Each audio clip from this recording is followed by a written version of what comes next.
ଶାଗ ଆଉ ବାଇଗଣ ଭର୍ତ୍ତା, ମାଛ ମୁଣ୍ଡ, ମାଛ ବେସର, ଆଳୁ ବେସର କଡ଼େଇରେ ବେସର କରିଥିଲି, ଅଣ୍ଡା ଆମ୍ଲେଟ୍। ସବୁଠୁ ସ୍ପେଶାଲ ଆଇଟମ୍ ଅଛି ପଖାଳ ସାଙ୍ଗକୁ। ଆଜି ପଖାଳ ଦିବସର ସ୍ପେଶାଲ ଆଇଟମ୍ ସବୁଠୁ।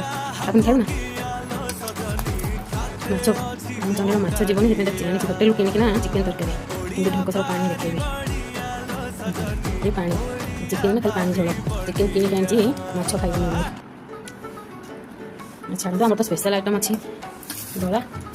ରସୁଣଟାକୁ ଦଳିଦେବା ଆମ୍ବୁଲକୁ। ଭାତ ପୁରା ଆମର ଏଇ ରସୁଣ ଝୋଳରେ, ଆମ୍ବୁଲ ଝୋଳରେ ପୁରା ଭାତ ଚାଲିଯିବ ଆମର। ଗୋଟେ ପୁରା ମସ୍ତ ଦଳିଦେବା। ଆମେ ଆମ୍ବୁଲ ଝୋଳ ତ ଲଗେଇ ଭାତ ଖାଇଦେବୁ। ଚିକେନ୍ ଧରିକି ଆସୁଛି, ଚିକେନ୍ ନହେଲେ ତାର ହବନି। ଆମ୍ବୁଲ ଝୋଳଟା କେମିତି ହେଇଛି